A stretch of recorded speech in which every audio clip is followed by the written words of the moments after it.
this is Trisha with Insectopia. We are looking at a pygmy grasshopper today. Hello, Susan. I see you in chat. It has been a minute since we've done an orthopteran, and that's why I picked the grasshopper. Plus,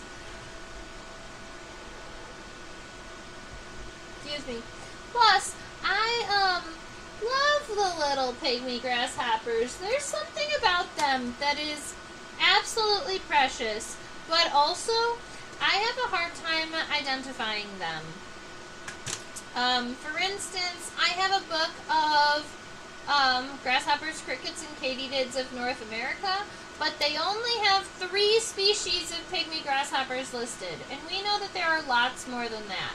Now, this specimen here was collected in Louisiana, and when I look up on iNaturalist, the common species of Tetrigidae, or pygmy grasshoppers in Louisiana, I get 5 of them. There are about 5 kind of common species that they have posted on iNaturalist. And there are 1 or 2 that this one could be, but there is nothing that says that there aren't other species out there. And 5 still feels like a really small number for me. So, I'm going to leave it, I'm just leaving it at the family name, which is pygmy grasshopper.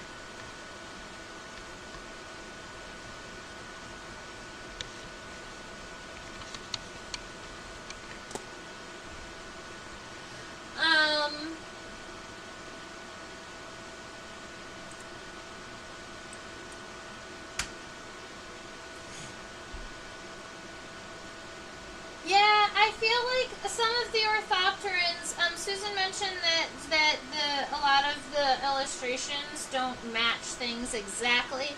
There is a lot of variation within the color of orthopterans, and also they change color very quickly after they die. So even a katydid that could have been a bright green color, right after it dies, maybe 2 or 3 days later, it can turn all the way down to like a colorless brown tan color.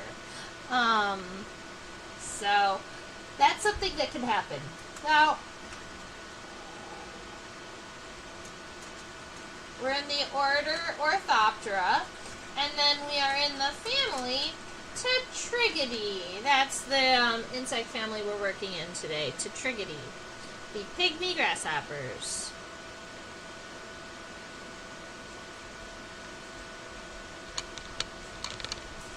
Now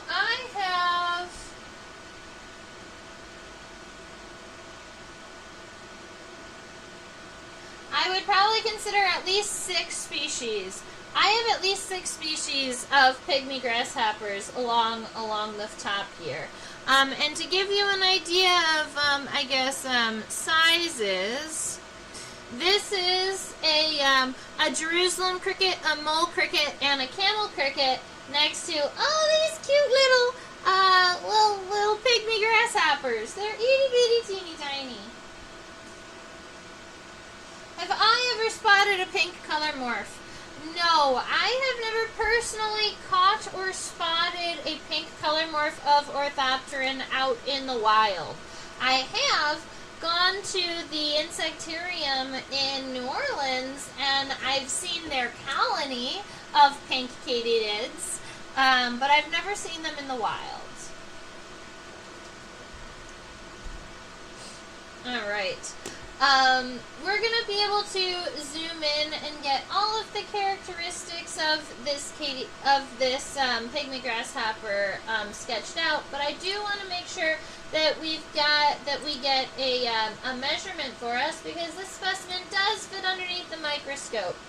So I'm going to take 2 measurements. I'm going to go from the front of the head to the back of the abdomen, and then I'm going to go from the front of the head to the back of the wings, because I'm curious about the full length. Now, from the head to the abdomen, this insect is 0.4 inches or 1.02 centimeters. So, just a little bit over 1 centimeter for the length of the body, And then if we include the wings, that's going to be 1.47 centimeters. Or 0.45 centimeters longer. So that's for the length from the head to the end of the wings. And if you wanted that in inches, if you're really super curious, the larger size in inches is 0.58 inches. Alright, so just a little bit over half of an inch. And that's what I see regularly in pygmy grasshoppers, is that generally we have this kind of half of an inch. They're generally, as adults, they're about a half of an inch long. And they do have wings. So I'm going to start getting a quick outline sketched of this grasshopper, including a D-shaped head and on back to the wings. But I do want to talk a little bit about their behavior while I'm doing it. So, we're going to try that. I'm going to go ahead and start this sketch right about here. Okay. Now, pygmy grasshoppers, not all of them, but there are some species of pygmy grasshoppers that are considered semi-aquatic. Meaning that they're not required to have water to survive, but they can spend long times in the long periods of time in the water, or required to be near the water. So with these individuals, the cool thing about semi-aquatic grasshoppers is that I've seen them. If they are on the beach or on the side of a water body, and you walk by these grasshoppers, their first instinct is to jump off of the side of the river directly into the water. And the first time I saw a pygmy grasshopper jump into a river, like straight, well, it was more like a creek, but straight jump into a creek, I definitely thought that it wasn't going to survive. I thought that I had accidentally scared it into the water, and that now it was in a place that it didn't want to be. So, me, I went ahead and tried to save it, and I didn't, because these guys swim real fast. All right. They kind of exist on the top of the water when they swim. They don't dive into the water, but they kind of look like they're floating on the top of the water like this, and they use their hind legs to kind of kick at the water tension to push themselves forward. So, and like a frog, they push with both of their hind legs at the same time. So, that's kind of how they swim. They float and they kick. And they'll make like a little river trail, like a little wave along the direction they're going. Kind of like if you see like a really fast speedboat going through water and they create the little wave. These little grasshoppers create a wave. They create a wake from their ability to swim. It's real cute.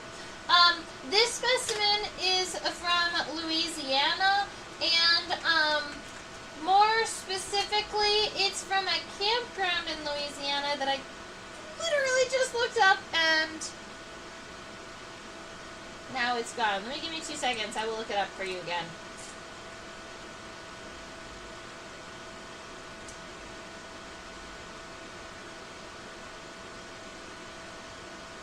Tunica Hills Campground. Spelled this way.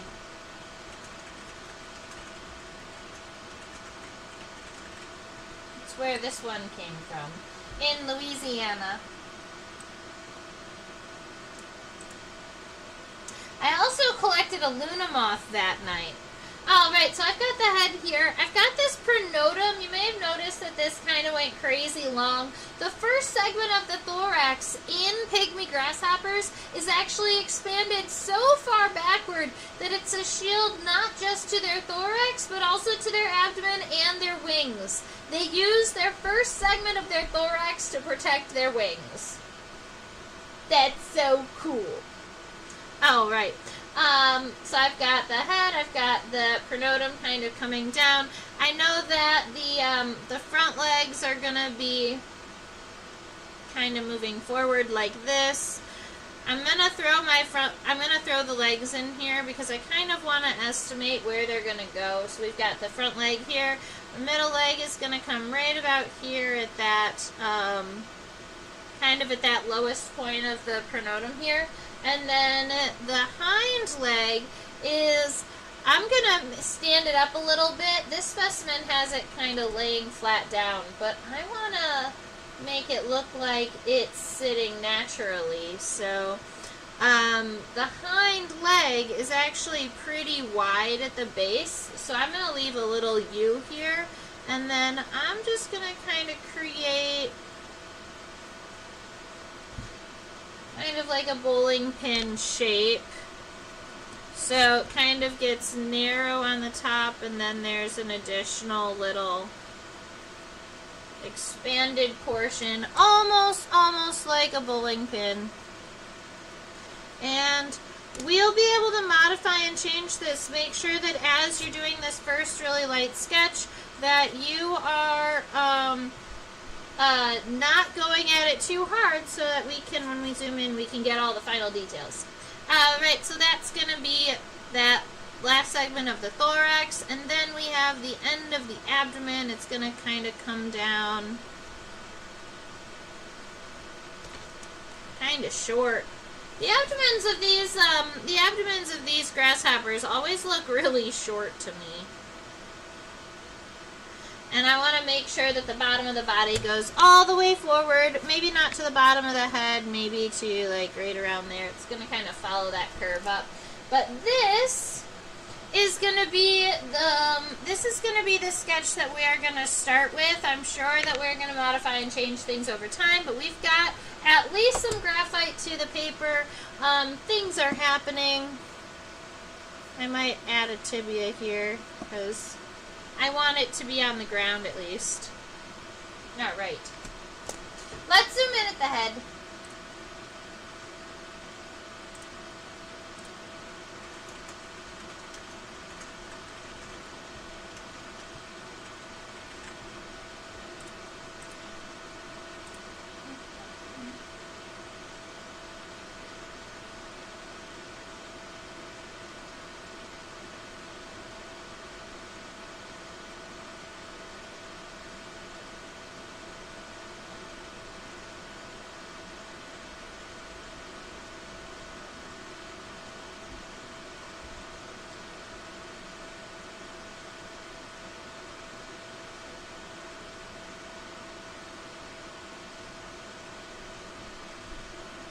Okay, computer, catch up to me.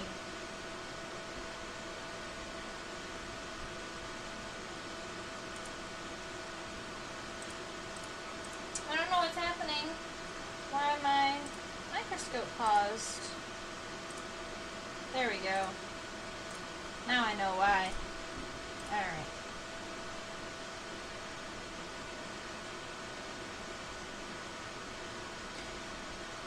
Scooch back just a little bit so we can see a little bit more of those antennae.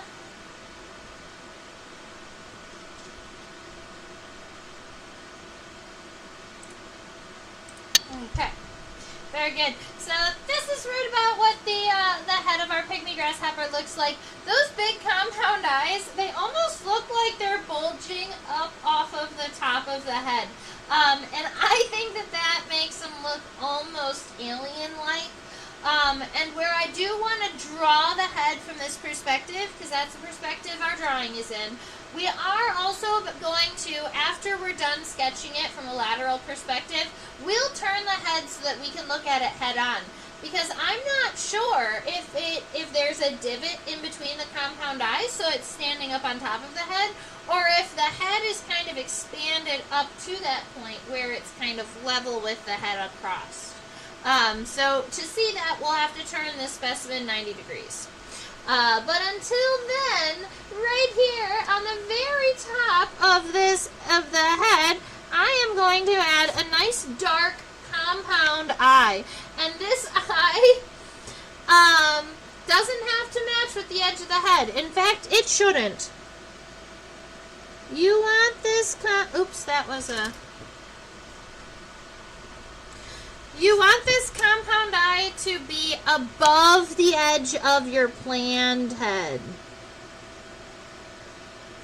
So kind of like that. Our compound eye is going to look kind of out of place way up there. But then, when we add the back of the head on a diagonal line, come on back. At least now it's a part of the head. All right. And then along the front here, I'm going to pull this line just down, just a little bit, just a skosh. And right about there is where our antennae are going to be connected. Now, the antenna of this pygmy grasshopper is essentially your average insect antenna, which is what we call filiform. These are long, straight antenna. So the definition for a filiform says that the segments have to be longer than they are wide, and every segment is longer than it is wide, or most of them. They're long and straight. Oh, right. So, we've got those antennae here. They are filiform. Now, the segments of the antenna happen to be scape, pedicel, and flagellum. Alright, and if we're looking at that, the scape is right here. That big kind of square looking piece right there underneath the compound eye, that's the scape. The next one down that's a little bit more circular, a little smaller, that's the pedicel. The remaining of these segments right here, all of the additional segments, those are all part of the flagellum. And you know what? I am gonna just move this a little bit. I want to see if I can get the antenna into one plane.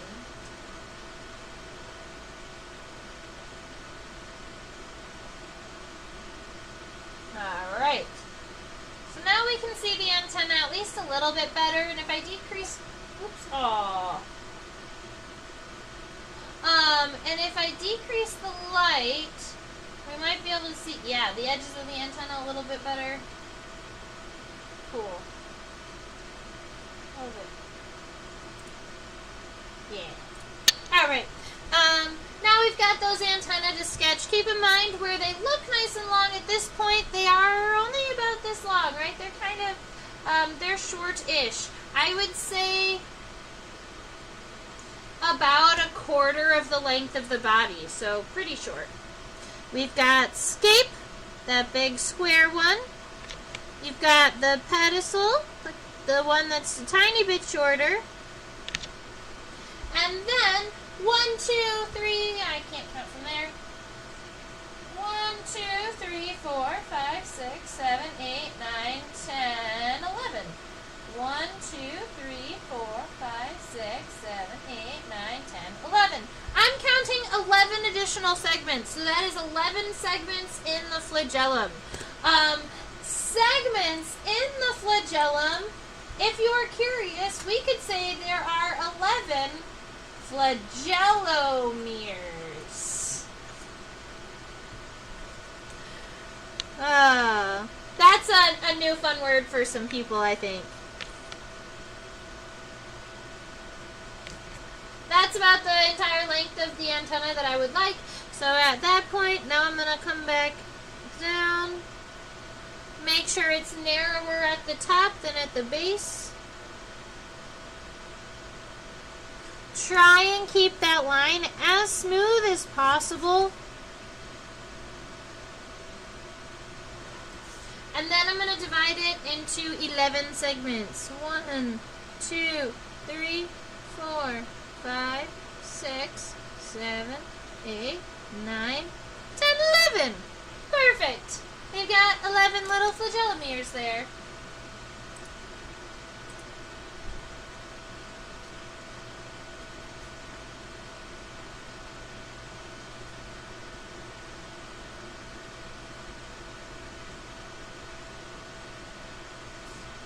Okay, now another thing that I do want to point out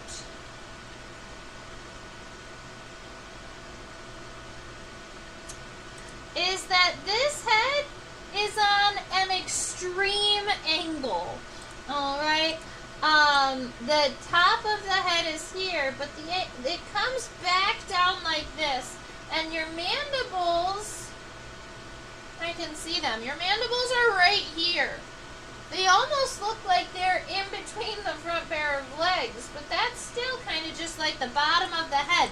It's just really, really strongly angled backwards, especially after the antenna.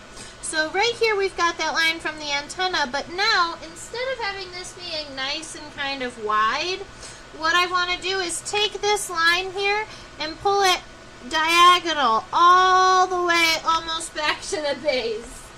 Gonna look like that. Look kind of funny. Alright. For the back of the head, can we get an underside view maybe? Yes. Oh, since we're gonna rotate it a minute, I do want to say, look at, I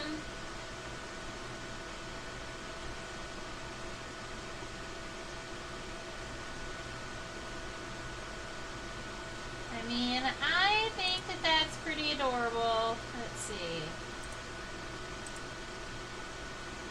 I'm going to increase the exposure time so we get a little bit more.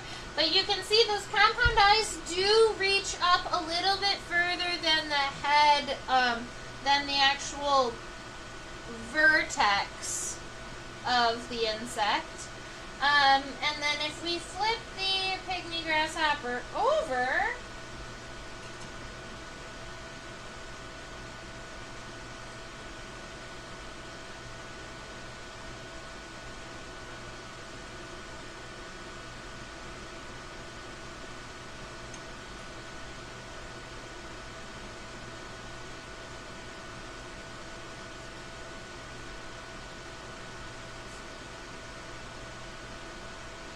I'm thinking that this is kind of the view that you were looking for, Susan. It's not coming into focus too great, but I'm going to see what I can do. Something right around like that is the underside of this little itty tiny grasshopper, and you can almost see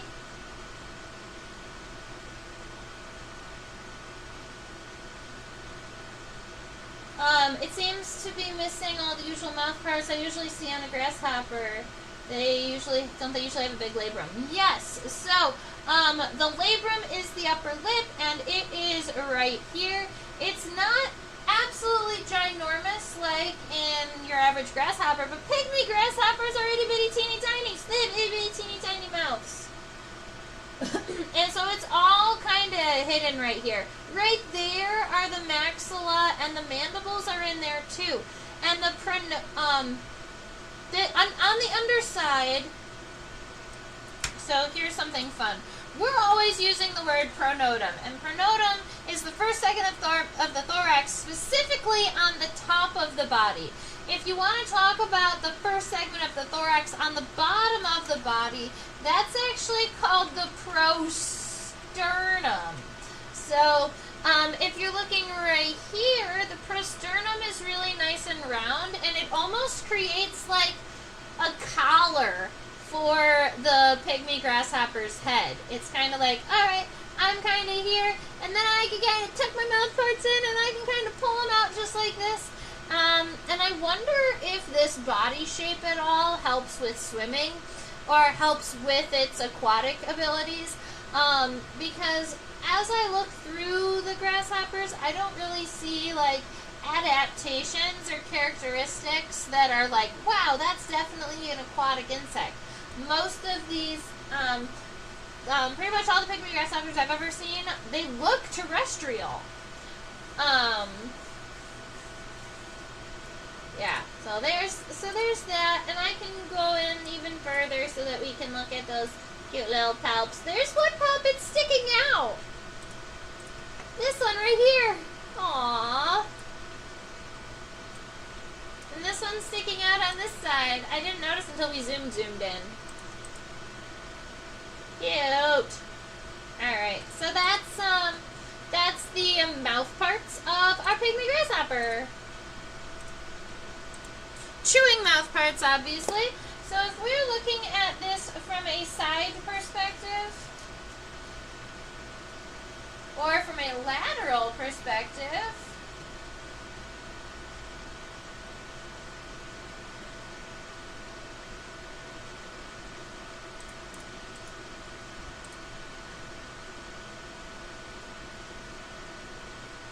let me fix that.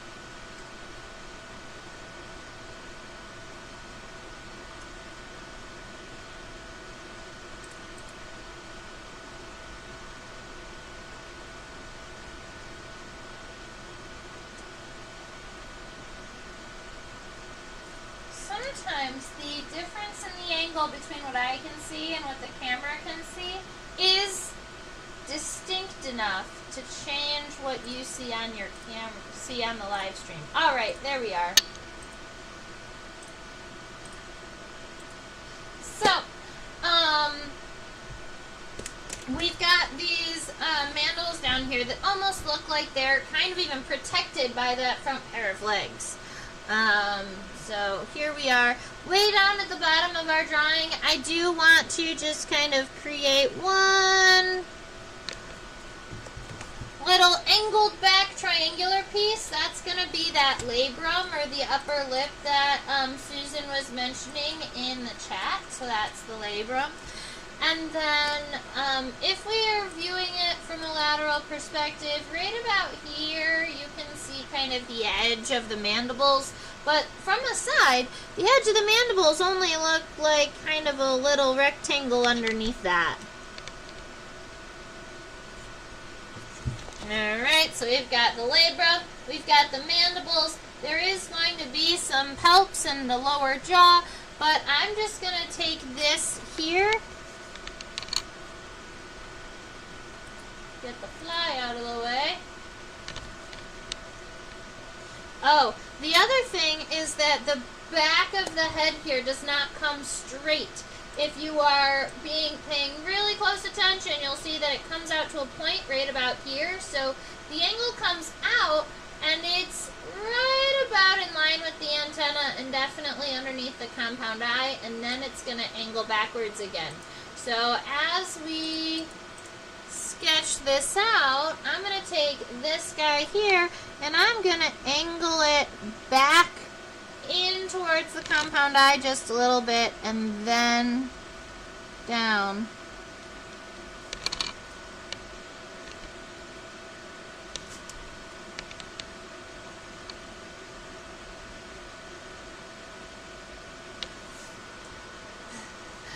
That's a funny looking, very narrow head, but it's going to fit into the grasshopper once we get the rest of its body all sorted.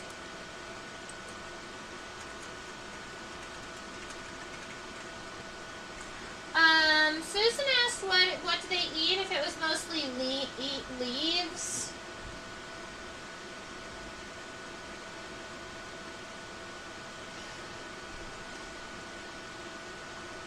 I want to say yes. I want to say that yes, pygmy grasshoppers eat primarily leaves. I definitely know that they are phytophagous. So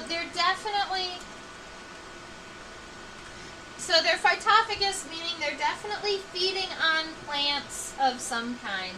That might be leaves, it might be little bits of grass, and there are parts of me that wonder if they might feed on something like like algae or moss on the sides of rivers, especially the ones that are semi-aquatic, that the semi-aquatic ones might actually feed on an aquatic plant or an algae growing in the water.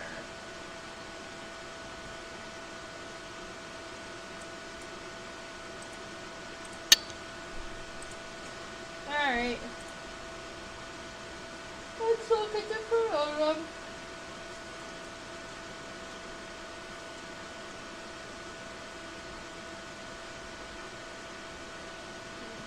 Should have played Count the Yawns today. I guess I'm pretty tired. I keep yawning.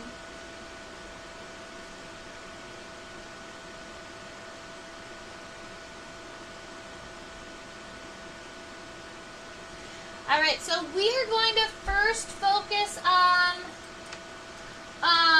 the expanded pronotum. And what I mean by that is when we look at this specimen here, the pronotum starts here, it comes all the way down, it reaches all the way back to the middle leg, comes back up, and continues on this way. And actually it continues on all the way above the wings for most of the body. This piece right here, that little bit of orange that looks like it's coming out from underneath this, that's the wing. Alright, that's kind of the tegmina, the first pair of wings here. Then you've got some legs happening. So now I've got you kind of, you know what you're looking at here. We're going to be sketching into this region here. So this angle on the back of the head is created by the pronotum. So I want to make sure that we get that as a part of it. And then about halfway in between where this angle is and where the mouth parts start, that's going to be where it kind of... No, it pretty much starts separating right at that point, doesn't it? So it kind of comes down, but then right here at this point, we've got an angle. It's going to come all the way back to right about where we guessed that middle leg was going to connect. So I'm going to say right about like that. It's coming down. It's going to go horizontal, kind of right over top of that coxa, right over top of that hip bone of that middle leg. It's going to follow this angle that it has up here in the front. And I'm actually going to angle this up just a little bit too, rather than being completely horizontal. Alright. And then, coming back towards, I want to use the same angle that is up here on the front. And I'm going to stop it right about where that point is here. I might make mine just a tiny bit wider, like that. Yeah. Alright, so we've got that kind of squared off, and then the pronotum is going to continue past there. And you know what?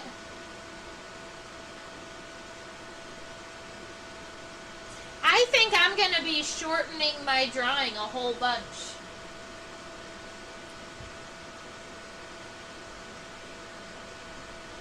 Unless I make this wider.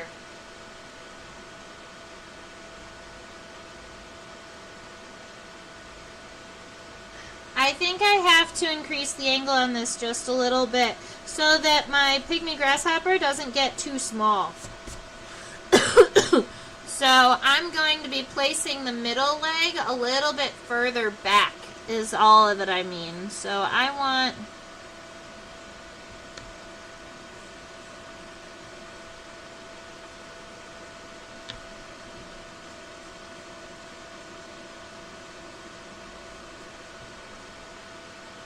more like that.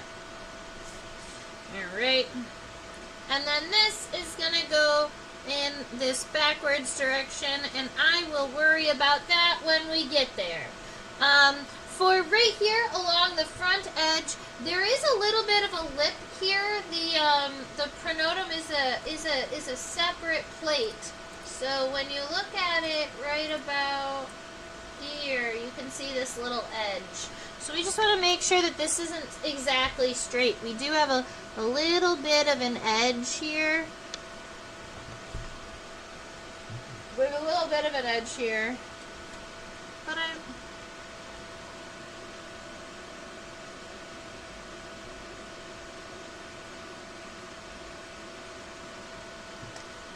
that's fine. This head is going to look really funny until we get that front leg in. Okay. So, we've got that little bit of a ledge. The top of the pronotum is very rough. It almost is like, has this rock kind of texture. They are living amongst a whole bunch of sediments and things, so I'm just going to come back.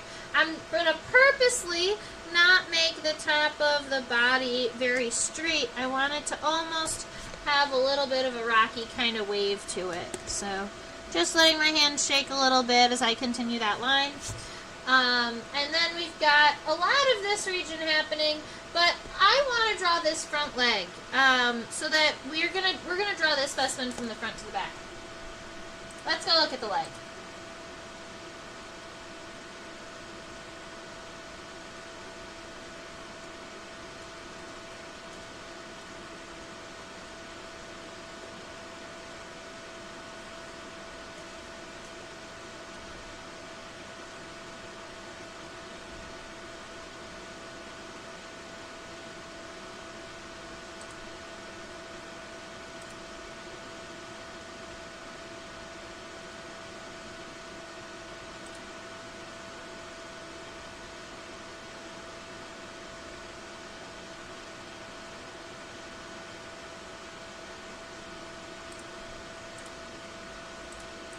So cute. He's so good at showing off his little walking leg. A walking leg is called an ambulatory leg. For those of you who haven't been around for very long. And we've got the femur. You know what? We can see the coxa and the trochanter here too.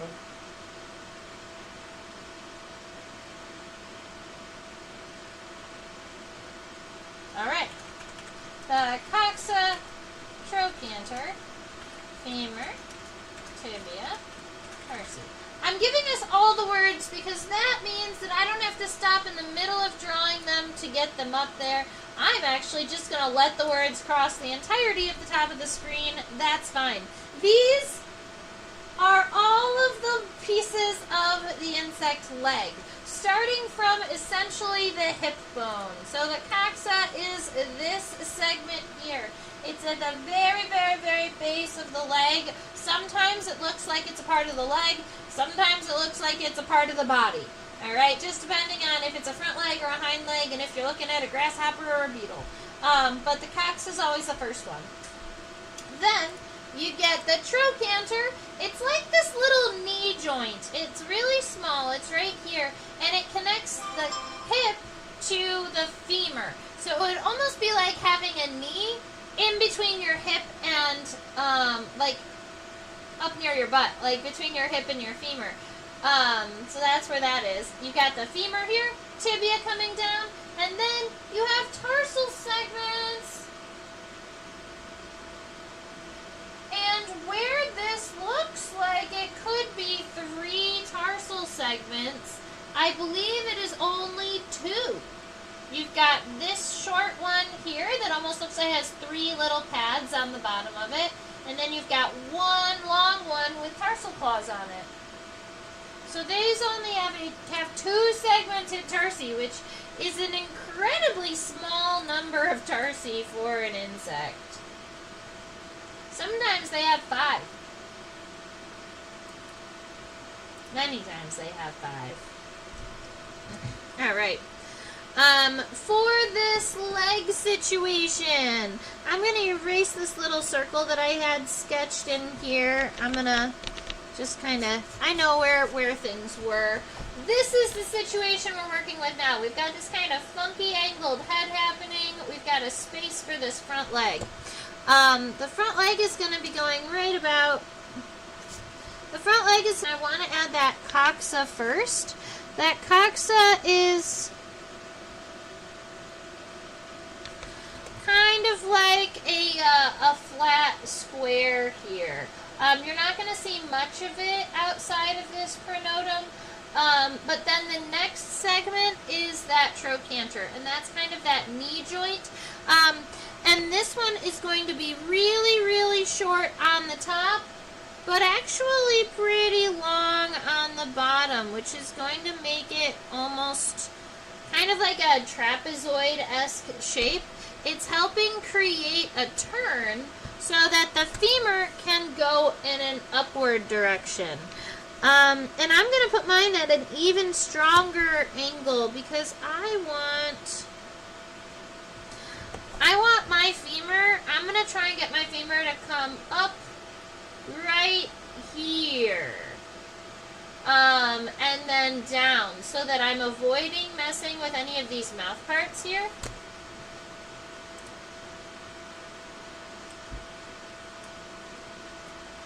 That's the femur. The femur is kind of widest in the center. It has these two kind of parentheses lines.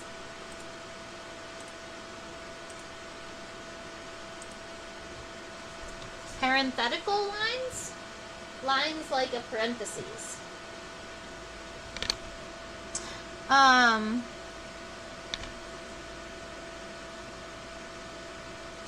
So we've got that femur is coming up. It looks like if the femur stretched hard enough, the femur could almost make it to the antenna, but not quite. So I'm going to take this line and I'm going to go just short of the antenna. Now, something interesting is that at the end of this femur, instead of this femur ending in kind of a straight line like a lot of the insects do, there is this little kind of a V cutout in the femur here. I could almost zoom in to show you almost right about there. So you can kind of see where the tibia is coming out, and the femur kind of bulges around it a little bit. So I'm drawing that out as a little V shape. And then the tibia comes down.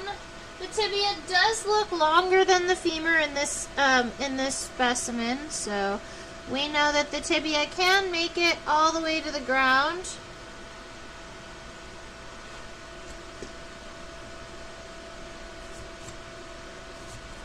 Like this. Okay. And then that one ends the tibia. There are a series of tibial spines, so if you want to add some spines on the inside of the tibia or on that left side, you're totally invited to. When you come down to those tarsal segments,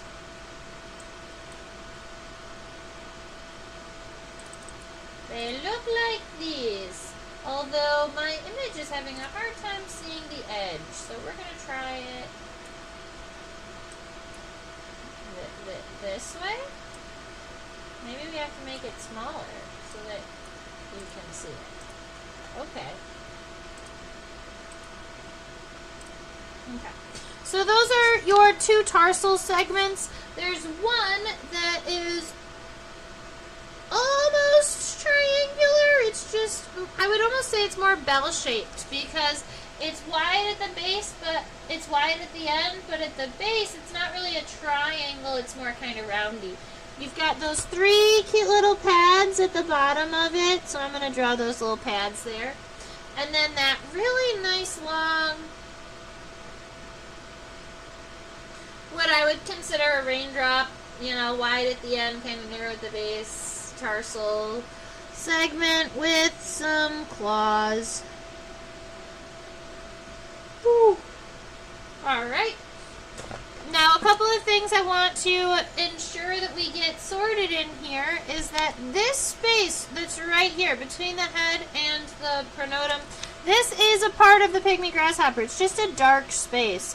So I am going to I'm going to color that in a little bit. Just so we know that, yes, there is body happening there.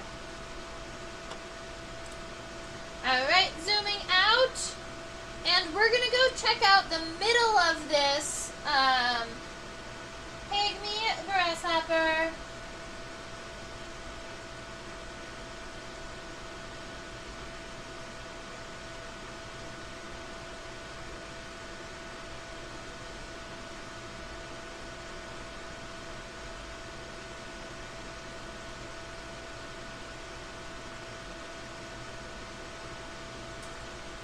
distracted by it. I'm still here, I promise.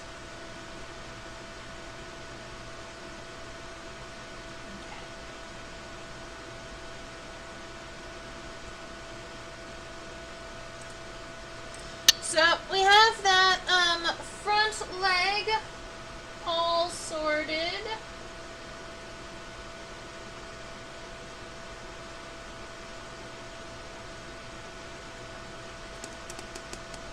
I'm confused.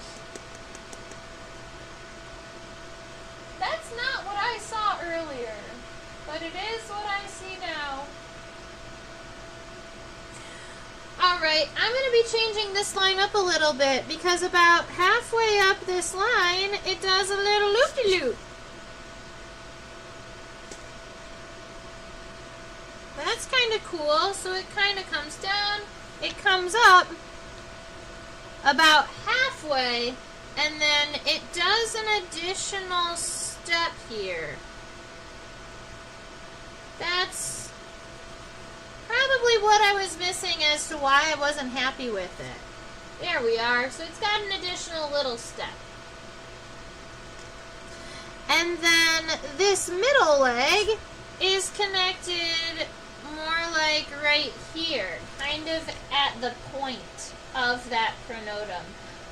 There's an additional little sclerite right here, a little piece of an exoskeleton right above the middle leg. All right.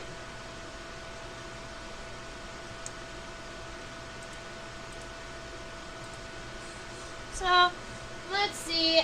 We can still see all the same parts, the coxa, the trochanter, femur, tibia. We can't see the tarsi at this view, but we'll see them shortly. The coxa is this little round joint right here. The trochanter is this little triangular piece here. And then the femur continues on. The rest of the segment should be pretty easy to see.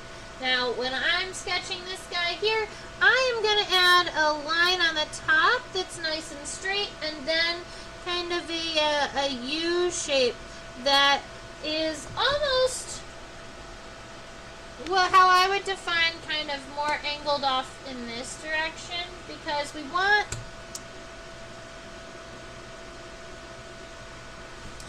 this trochanter here to be a triangular piece that's going to point up in this direction. Alright, so that middle leg is actually going to come up from this point here. There is also that additional sclerite right here, so if you want, you can go ahead and add your little a square there. And we're going to add this, we're going to sketch this middle leg. Alright. Now, the middle leg from this perspective looks like it goes all the way up to the wings. But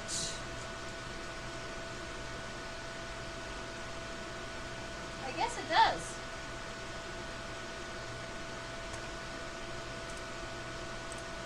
I rotated it just a little bit. So it goes to almost right underneath the wings. It's not as high as you would expect. These do kind of have, they're little itty bitty pygmy grasshoppers. They've got little itty bitty pygmy legs. Something that I think is cool specifically about this leg is that you can see the center line of the middle leg. So right here, you can see kind of like that region is thicker, it's more ribbed. And then coming off the top and the bottom of that, it almost looks like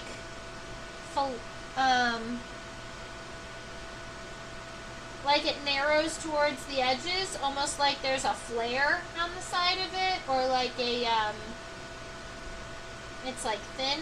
And something like that is seen on swimming legs, where you've got that thick piece in the center and then the nice thin pieces on the edges. I imagine if you think of like a paddle, right? You've got that flat, wide edges with the strong center.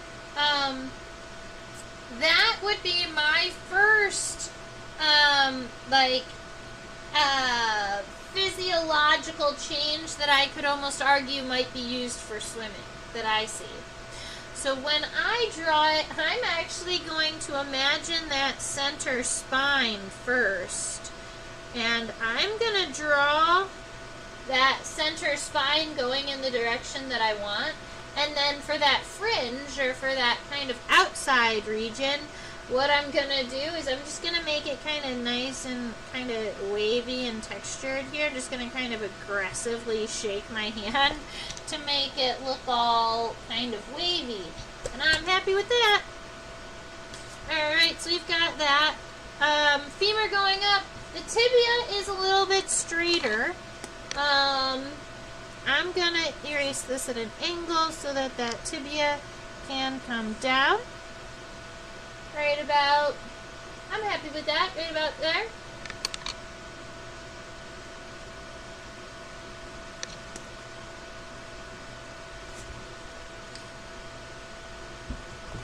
Alright, so this is that middle leg coming on down. Now let's zoom into the tarsal segments.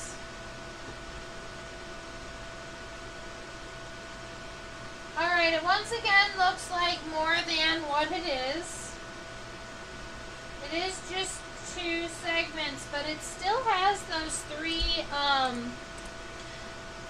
kind of pads on the bottom of the first segment.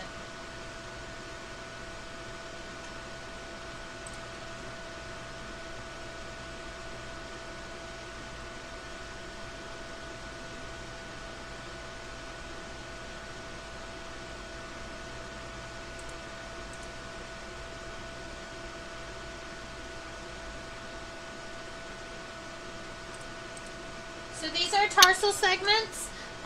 That first one you can see with the pads, and those tarsal claws are, they almost have like, I don't know if we call them dentations if they're on a claw and not on a fang. But they look like they have 2 teeth. So there's a short one right here, that little spine right there, that's also on this close tarsal claw. That's not the tarsal claw on the other side.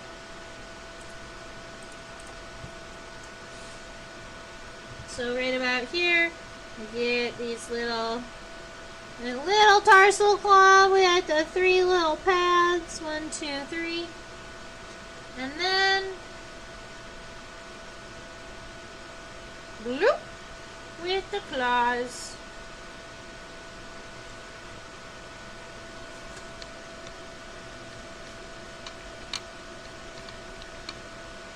Okay. That's the middle leg.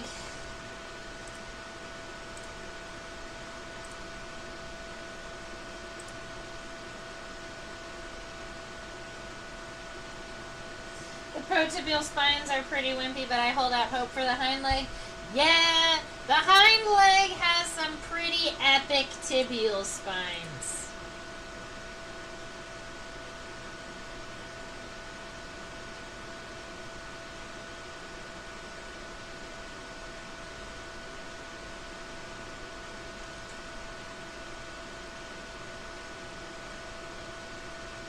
But before we get there, actually, you know what? We should draw the hind leg next. I thought I might do the wings next, but I think you're right. I think that this hind leg needs to go next because it's on top.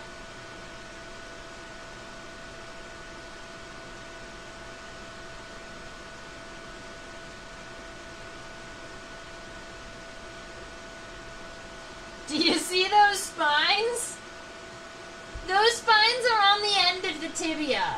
They're this like giant claw-like, they have these kind of giant claw-like spines right here. And this is the tarsal segments.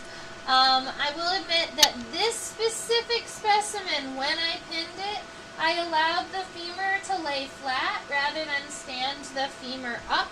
And the tibia and the femur are tightly closed together. This is something that the specimen would do in its natural habitat. I did allow it to do it while it was pinned.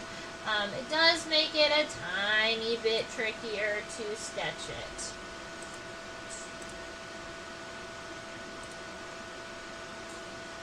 But if we get the lighting back, there we are, we can definitely see some of the good parts. So, I am going to start by taking into consideration, look at how wide the femur starts. The femur, or at how wide it is at this point, the femur is about half of the height of the body. So, it connects right behind the middle leg. So I'm going to kind of scooch my hind leg forward just an itty bitty bit. So I'm going to take it, I'm going to connect it right about here. And I'm just going to create kind of that big, we want it to be at half of the width of the body. And I want it to be going in an outward direction. Keep in mind that this middle leg is going to be getting in the way of kind of the top of this leg until it comes up right around here. Alright, so it's nice and wide at the base.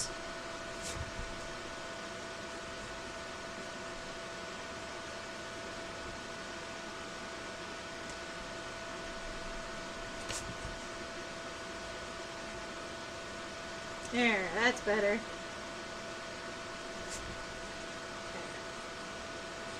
Nice and wide at the base, but then as it comes up, it does get narrower and narrower.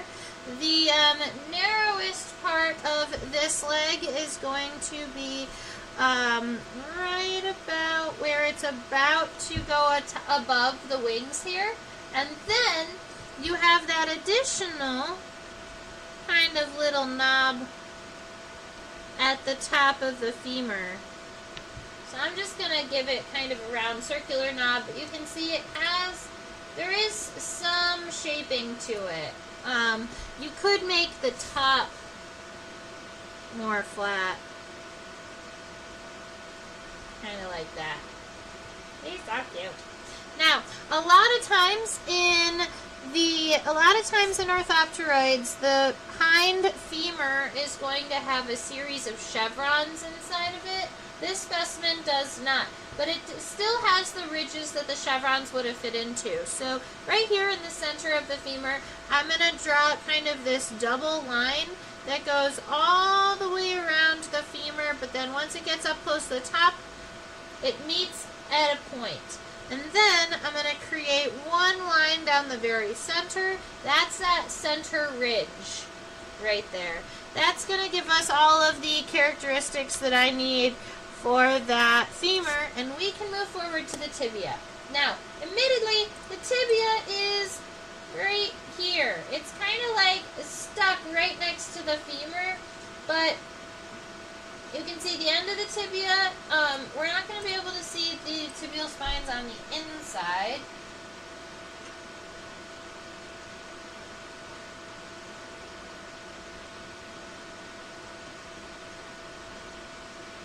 But this is something cool to see nonetheless, which is like that tibia really does fit into the femur incredibly well.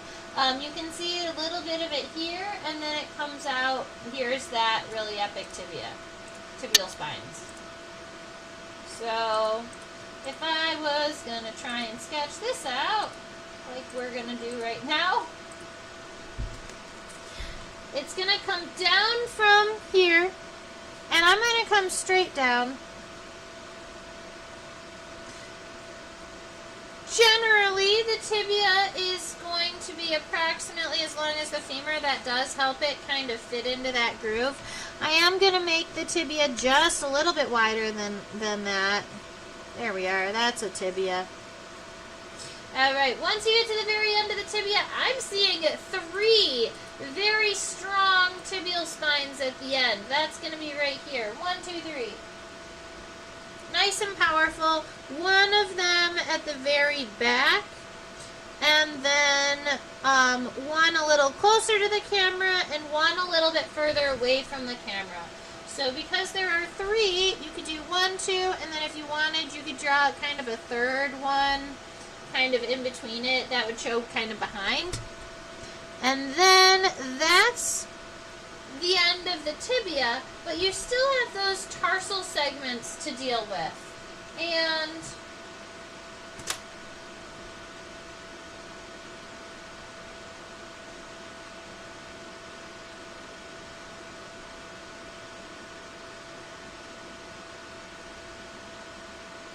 it almost appears that there are 3 tarsal segments. So we might be looking at a 2, 2, 3. Because the tibia is coming down in this direction. This is where the tibia ends.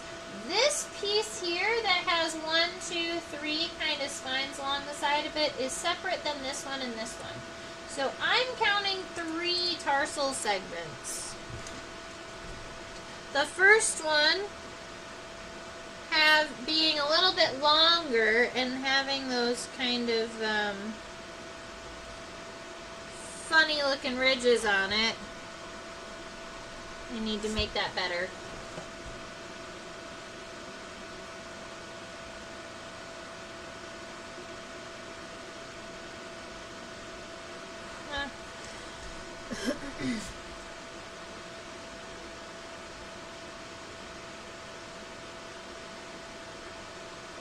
That's better.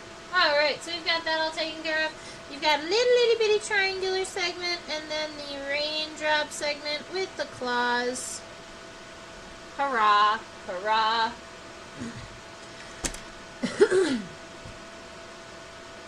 Okay. Legs sorted, body sorted. We do need some wings. We need an abdomen. Let's do the wings.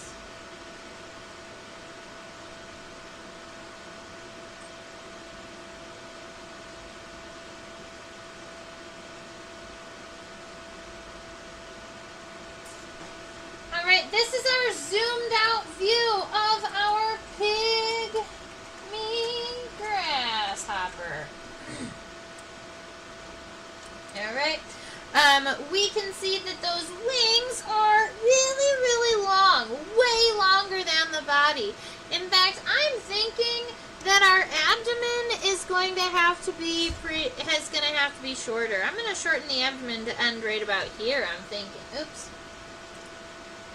I think I'm going to end the abdomen right about here, because you can see that when that femur lies down, it's longer than the abdomen. Oh, good times. The top of the pronotum does go pretty straight. It goes all the way past. I'm going to say the pronotum is going to go to right about there. That looks about appropriate. It's pointed on the top, but round on the bottom, and then is going to come all the way back through until it meets the top here. Now, there is another wing right here, so if we wanted to make sure we get that all in here, we're going to erase that sketchy lines that we don't need way back there in the back. Start a wing that's going to start right about here. It's going to exist underneath the legs, obviously, and it doubles up underneath the pronotum, but then it is even longer than the pronotum, and that is going to be a wing.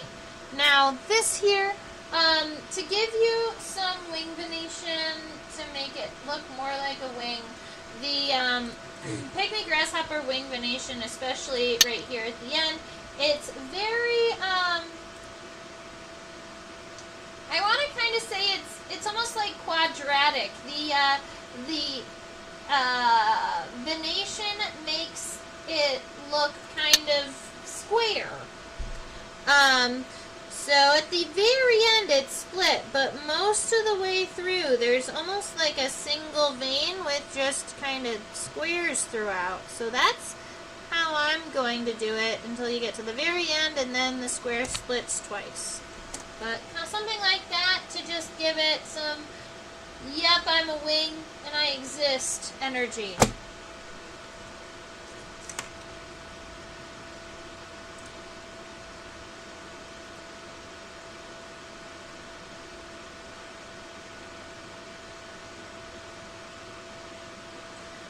We will be able to flip this grasshopper over to look at the bottom side of the abdomen too, but I want to kind of look at what we can see first, and that is that we've got some segmentation here along the bottom of the abdomen,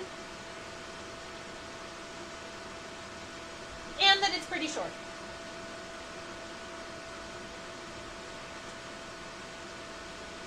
Oh.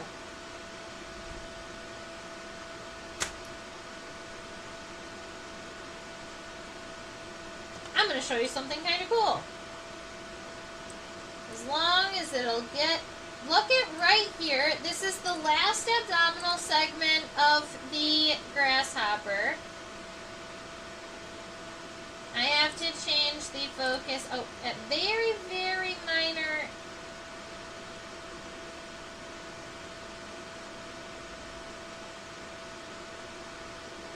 Decrease the light and try it again.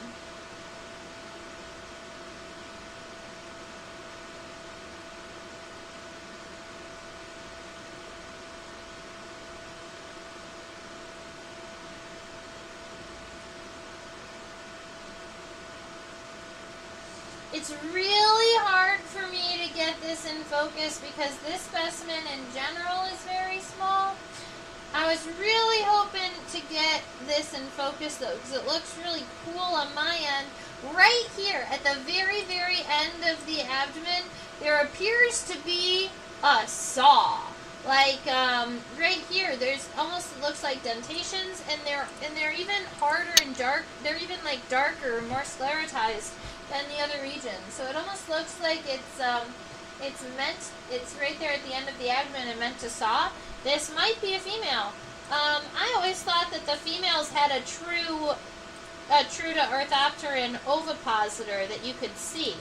That is weird. Note to everybody, that's weird. At least for me.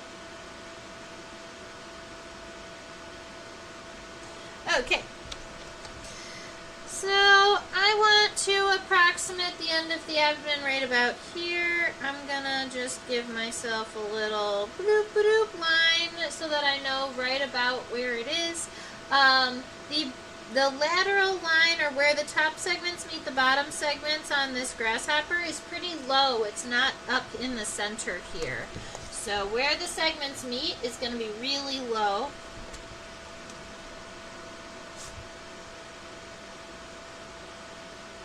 And then we are dividing into 7, 6, 7, 6. We're going into 6 plus that last saw bit. So that's going to be 1, 2, 3. I'm going to say one of those segments is behind this leg here. 1, 2, 3, 4, 5. And then this guy right here at the very end. This piece right here at the very end is going to be the saw.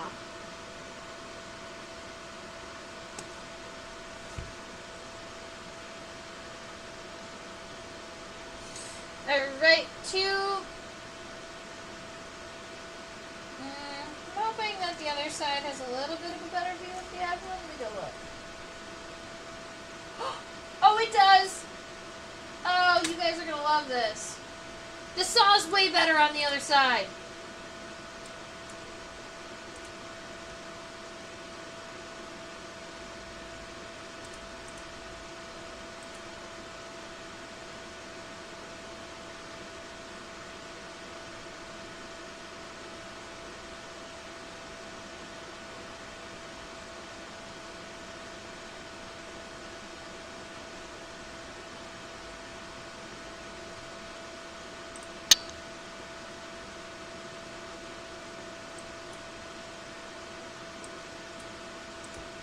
Look at how cool that is!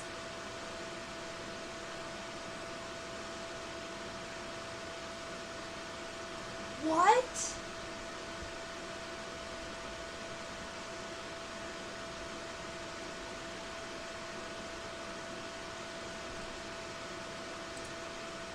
Okay, so that's an ovipositor. I would bet $1 million that that is what the females are going to be using to lay their eggs.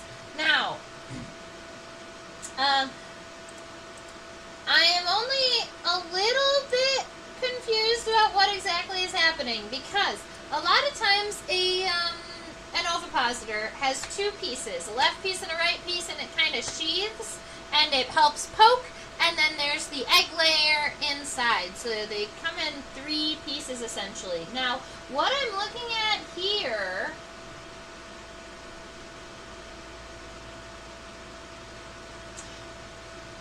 almost looks like, alright, we've got one plate on this side, and then you have another plate on the other side, and then there seems to be almost like a U right here along the top. So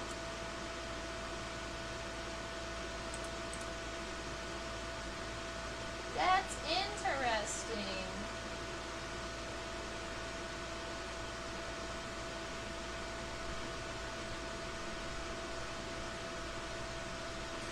Alright.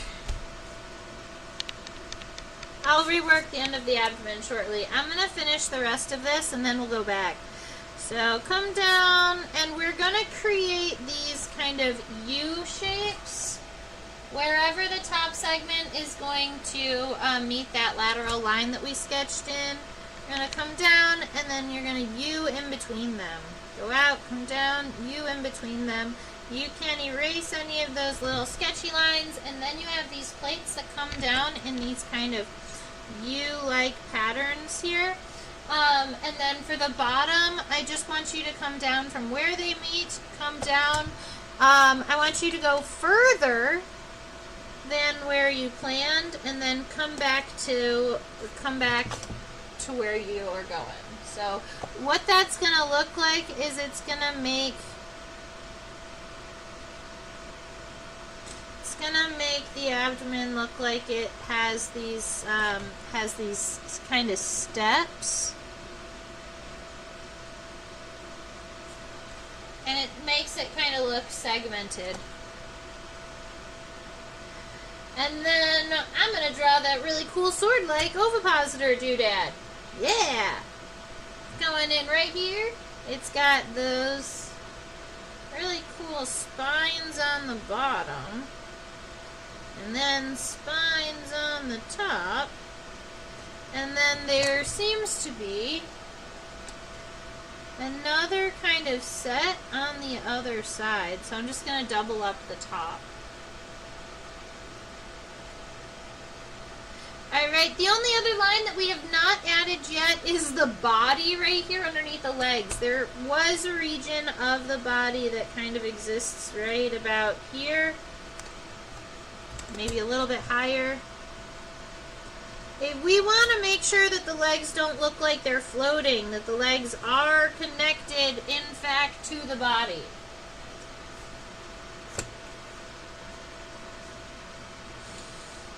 And that is a little pygmy grasshopper with a really cool ovipositor. I hadn't seen that on this specimen yet. The other thing is that because this is an orthopteran, it has a cerci. That's this right here. Bloop. That's a circus, but there's another one on the other side. Cerci is plural, and it's like these little itty-bitty appendages. They almost look like little finger-like appendages. They exist on the back end of orthopteroids, meaning anything that's even remotely closely related to a grasshopper has cerci. That includes things like praying mantids, and walking sticks, and roaches. I also believe earwigs. Yeah, earwigs.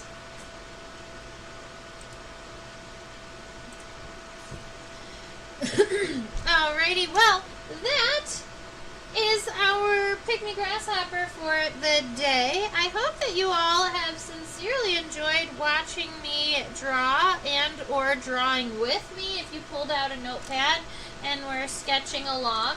I generally don't label my sketches, but many of you do as I am doing all of the chit-chatting. This is why I end up giving you words. If you ever have a question as to how to spell something I say and I didn't write it up there, you can always ask me in the chat box. If you have an insect you would really like me to do and you haven't seen me do it before, or you want me to do it again and I've not done it in over a year, go ahead and let me know in the chat, because then I can put it on the list of insects we're doing in the future. For instance, there are 5 of you watching right now, so it would be really cool for one of you out there to pick an insect for me to draw next week so that I don't have to. What do you want to look at? What do you want to hear about? What do you want to draw? Oh, right.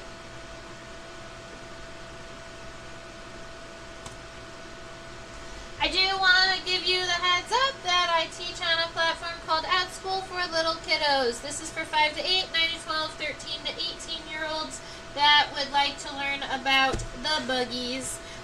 Today we talked about the Australian giant burrowing roach in one of my classes.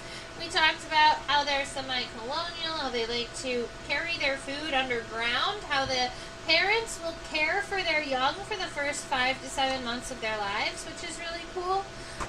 We also talked about mosquitoes in one of my classes. So we talked about identifying characteristics and all kinds of stuff. That's what my notes look like for my kiddo classes. Make sure you subscribe. Make sure you subscribe to the YouTube channel. That way you can chit chat with me in the top chat box. That is a direct link to my PayPal, just in case you are feeling motivated or feeling like you want to help me out a little bit. This is my full-time gig. I travel and teach about insects. And this is just one of the ways that I teach the public. I love reaching out this way, and it is one way that I can reach out to the public that you can interact with me for free, and I think that that's also pretty cool. But this is a donation if you'd like to help me out with that. This is my email address, trisha@theinsectopia.com. If you want to shoot me an email with a picture of the art that you made today, you can go ahead and let me know. And that, at Insectopia2015, is my handle for Instagram and Facebook. So I added the year I established the name to those. And sadly, someone had already taken Insectopia on Facebook. Jared is thinking a moth would be really cool for next week. So I will go ahead and look through my moths and see which one could be fun. I actually just took a tulip silk moth off of my spreading board. So that could be a cool one, although it's really, really big.